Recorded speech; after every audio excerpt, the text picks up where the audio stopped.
Hello दोस्तों, स्वागत है आपका मेरे YouTube चैनल पे फिर से। तो आज अपनों ने अभी प्रीवियस वीडियो में देखा था कि जावा एक हाइब्रिड लैंग्वेज है, मतलब कि कंपाइलर और इंटरप्रेटर दोनों यूज़ कर रही है। तो मैंने कहा था कि अगली क्लास में अपने कंपाइलर और इंटरप्रेटर के बारे में जानेंगे, तो आज वो क्लास आ गई है।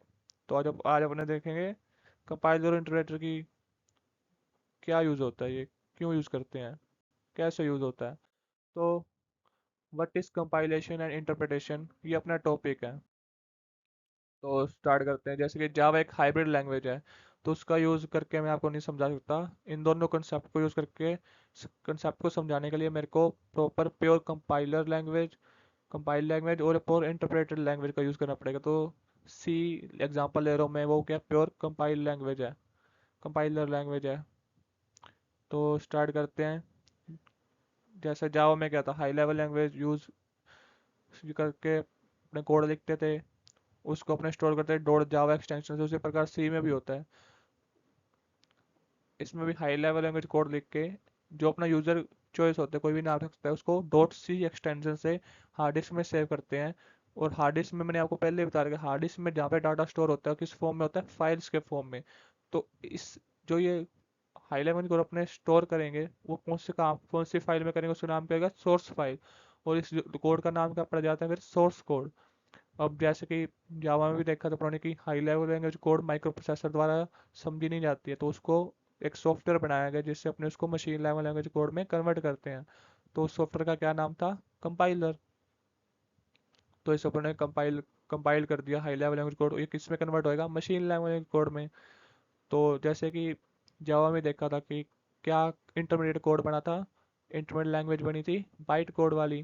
तो इसमें भी ऑब्जेक्ट कोड बनेंगे।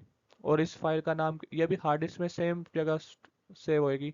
और इसका नाम क्या होएगा, ऑब्जेक्ट कोड।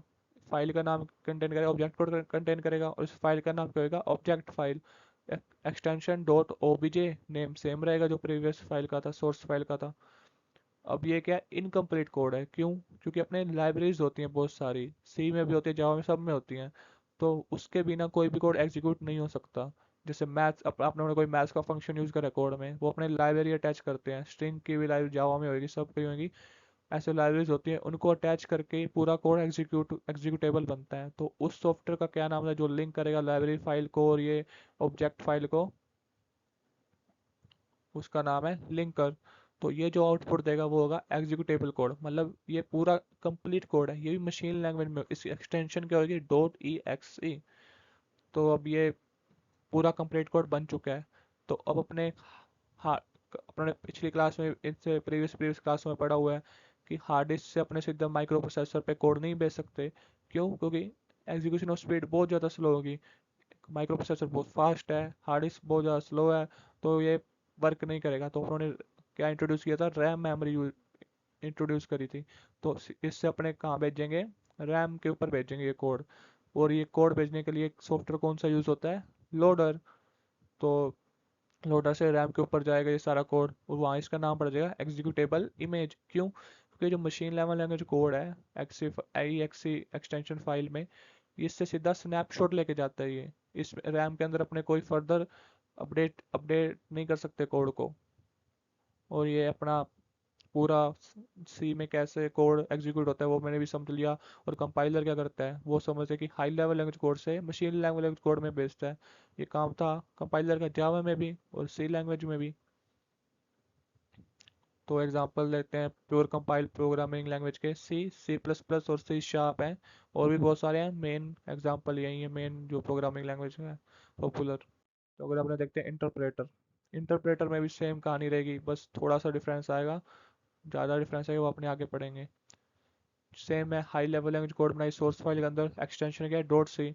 अब जैसे कंपाइलर का काम होता है हाई लेवल लैंग्वेज कोड में से मशीन लेवल लैंग्वेज कोड में कन्वर्ट करना, वैसे ही सेम इंटरप्रेटर भी करेगा।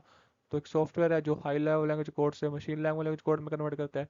पर इस केस में क्या होगा, ये हार्ड डिस्क में दोबारा से कोई नई फाइल नहीं बनाएगा, इंटरमीडिएट लैंग्वेज कोड नहीं बनाएगा। ये डायरेक्टली जो अपना भी कोड होएगा वो सीधा भेजेगा रैम में। जो फर्स्ट लाइन होगी कोड की वो सीधे इसने रैम के ऊपर भेज दी, वहाँ पे सेम ने पड़ा एग्जीक्यूटेबल इमेज। अब ये होएगा कि रैम भेजेगा माइक्रो प्रोसेसर को ये कोड।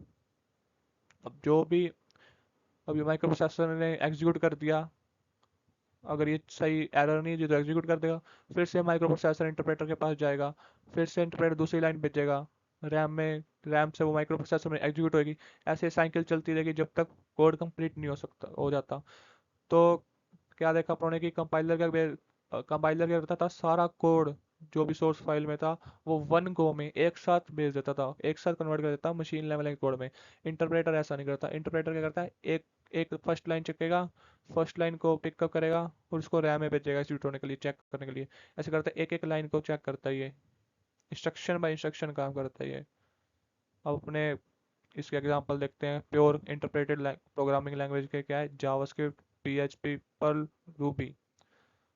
तो अपने डेफिनेशन देखते हैं प्रॉपर कंपाइलेशन की। आप खुद ही सोचो क्या होएगी। ये सारा डायग्राम देखने के बाद आप खुद भी बना सकते हो।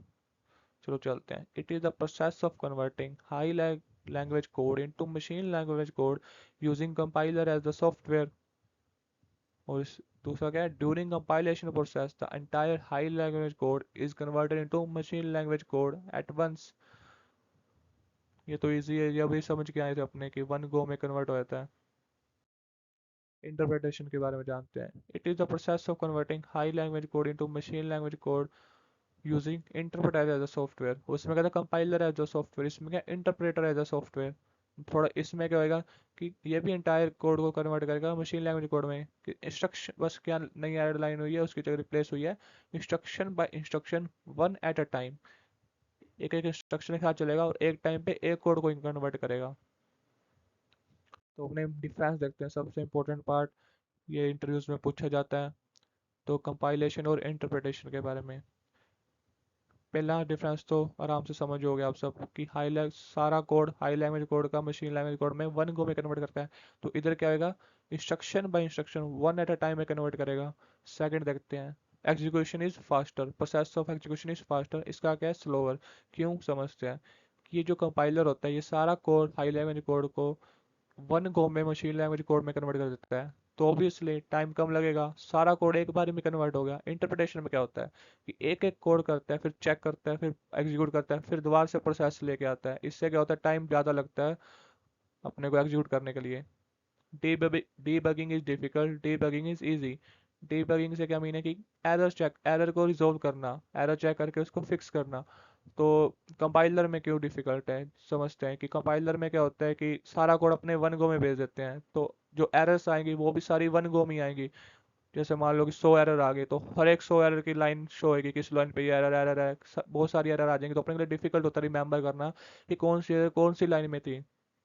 इंटरप्रेटर के केस में क्या होता है कि एक कोड चलेगा, अगर एरर है तो उसी टाइम एरर आ जाएगी, अगली लाइन एग्जीक्यूट होएगी नहीं। तो अपने को पता है एक लाइन का एरर है वो फिक्स करके अगली लाइन पे चलेंगे। Intermediate code will be generated, intermediate code इसमें जनरेट नहीं होगा इंटरप्रेटर में। अभी जावा में देख लो बाइट कोड बना था, इसमें क्या था, ऑब्जेक्ट फाइल बनी थी। इंटरप्रेटर में ऐसा कुछ बना नहीं था, अपने एग्जांपल अभी देखा है, डायग्राम से समझा है।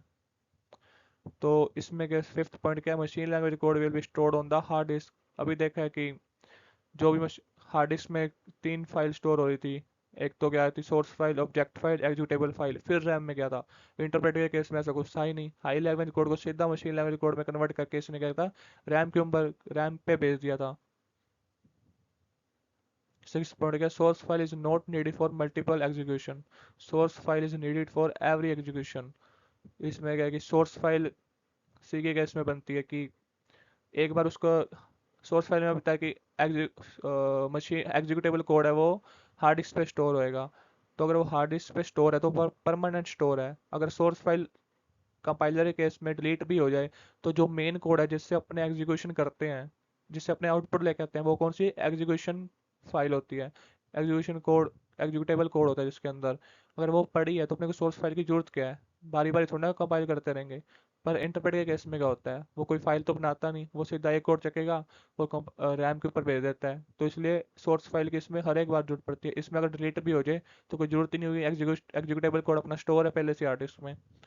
और इसके एग्जांपल देते हैं, C, C plus plus, C sharp. Interpreter देखते हैं, जावास्क्रिप्ट, रूबी, पर्ल।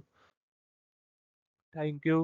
होप है आपको वीडियो अच्छी लगी होगी और इन्फॉर्मेटिव लगी होगी। लाइक एंड सब्सक्राइब कीजिए। और एक मेन पॉइंट, नोट्स बनाना जरूरी है इन सब के, आप अच्छे से नोट्स बनाइएगा तो ही आप इसको बाद में रिवाइज कर पाएंगे। थैंक